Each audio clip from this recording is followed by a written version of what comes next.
All right, guys. Sorry about that. Took a little bit back to get our audio and everything back in plan. But my question to you, all of you, is what are you spending time and actually putting energy in to make sure that you're getting as much content and as much knowledge as possible? One of the things that I learned a long time ago, and I apologize, I'm doing two things at once. I'm trying to get some more people on our stream while we're doing this. So if you'll give me 2 seconds while I do this.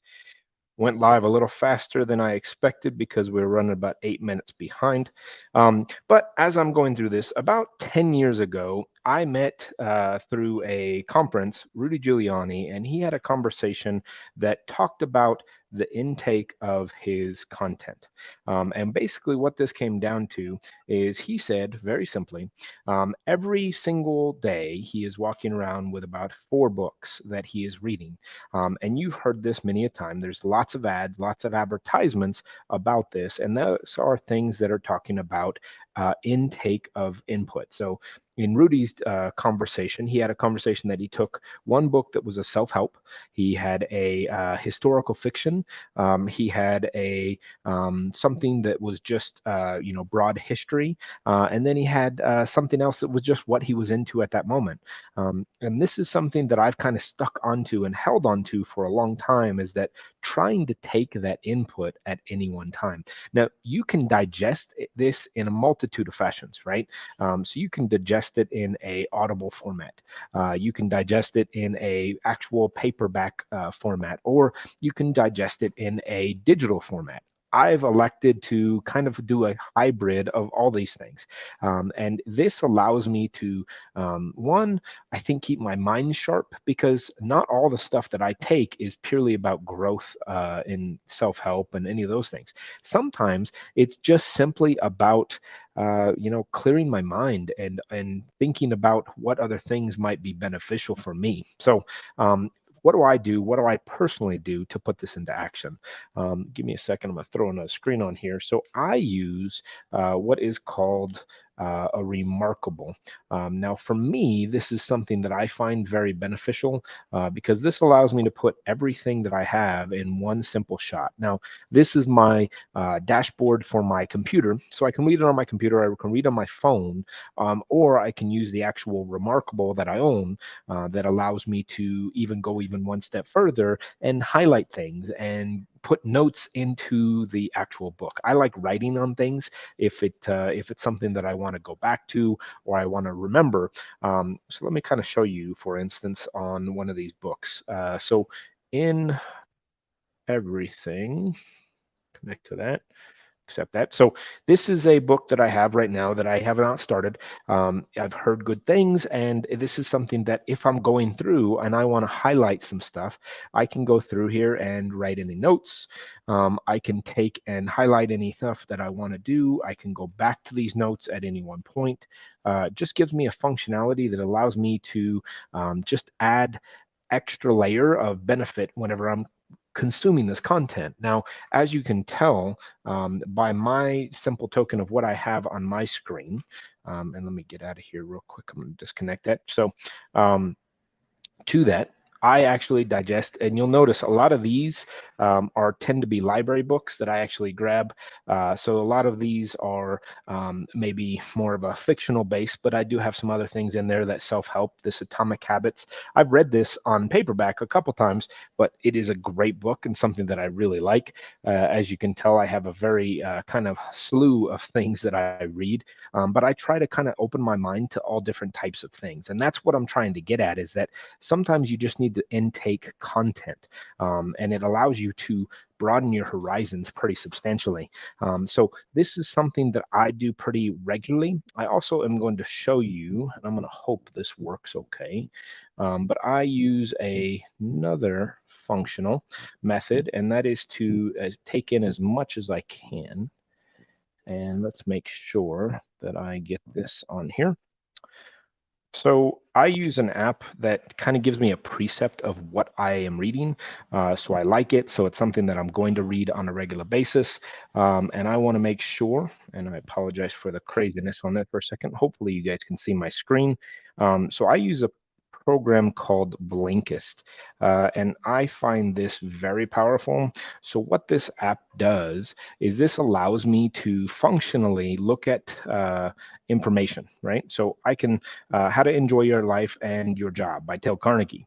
So, I can quickly jump in and listen to a couple or read about 15, 20 minutes of this book and figure out if this is something that I want to actually pay attention to. So it tells me right there it's 15 minutes and it's 8 key ideas. I can read through these blinks and kind of just get a general concept of what this book is about, so I know if this is something that I actually want to go through and read. Hopefully you guys could see my screen, but if not, that program is called Blinkist. There is a charge for it. I believe it's not too substantial, and I will be perfectly honest. For me, it is pretty awesome. So I love that book, or I love that app, because it gives me the ability to not have to read into 4 or 5 chapters to figure out if it's actually something that I want to watch or something that I want to read. So I also have an Audible account. Keep in mind that this cost is not that much when you really get down to it, because one book might cost you 15 or 20 bucks. I borrow from the library. That costs nothing. And I have an Audible account that costs me about 14 bucks. I think the Blinkist account costs like $5 or $6 a month. All this intake of content allows me to do everything for about the cost of a book a month. I try to read about a book a week. Now, I do that in a couple different formats. I cannot go through a one book at one time. I believe I probably have some ADHD, and I need to kind of have different things going on at different times. So in the morning, I try to read something that is very, clearing of the mind. In the midday, while I'm driving around, I'll usually listen to a self-help. And then in the evening, I usually just like to read a fiction book. Science fiction, I kind of enjoy. So those are things that I kind of put into fashion, but don't always just be stuck on one book, because you might need some of that breakup of monotony in order to kind of stay sane in a lot of ways. With that, guys, I kind of want to leave you with one last thing, just as a value add that like I said, reading books is something that I think is great. And I also read regularly the Inman article, and there was a great Inman article. It was an opinion piece on Jim Rohn, and Jim Rohn is one of my favorite people. And he brought this information up. Let's see if I have it. So he came up with 7 things that Jim Rohn said. And this is number 1. Success is nothing more than a few simple disciplines practiced every day. This one kind of resonated with me, because I truly believe that you don't become great at anything until you actually practice something. So this was just a really heavy hit for me. And knowing that that is there, and that we deal with this every single day, practice makes perfect. Practice your contracts, practice your prospecting, practice everything we do in this business, and you'll become successful at it.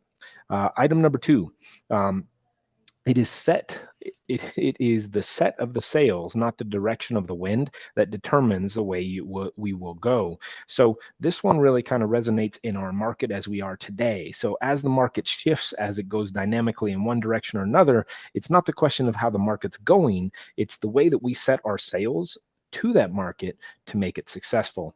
In 16 years and 3 different distinct markets that we've been in, I've been able to be successful. I believe that that's because I set my sails the correct way, not because of the way the market went. I just identified when I needed to shift.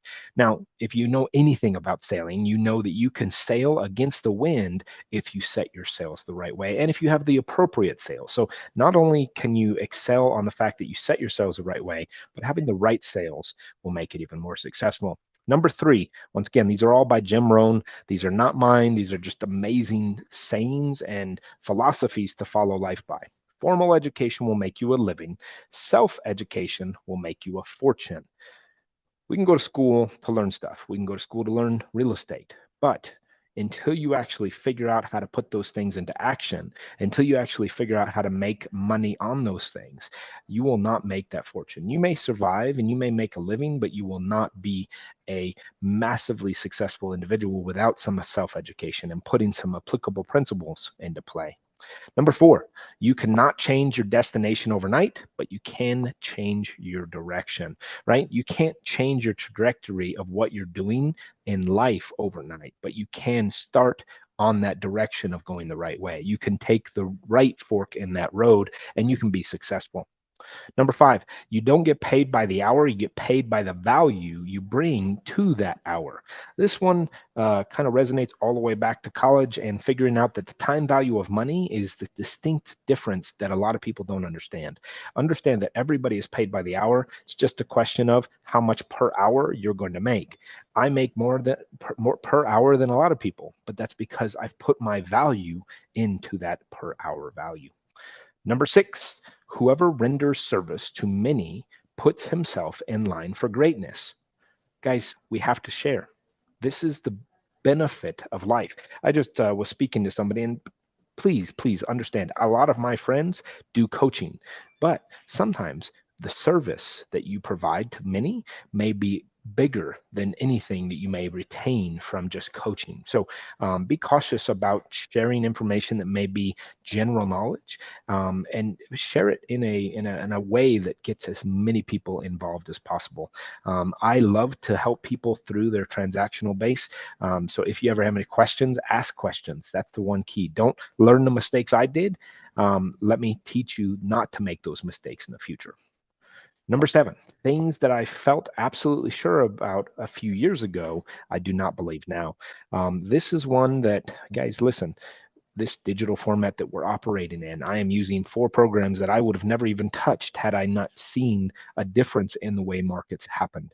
Um, that is what this is all about. If we are paying attention to these things will be more beneficial for us in the long run. So, seven great things that I think Jim Rohn just puts, hits it right on the head, and can be just phenomenal. So, with that, guys, I'll leave you with this last simple tactic and understanding that everything that we do is distinct by the things that we learn.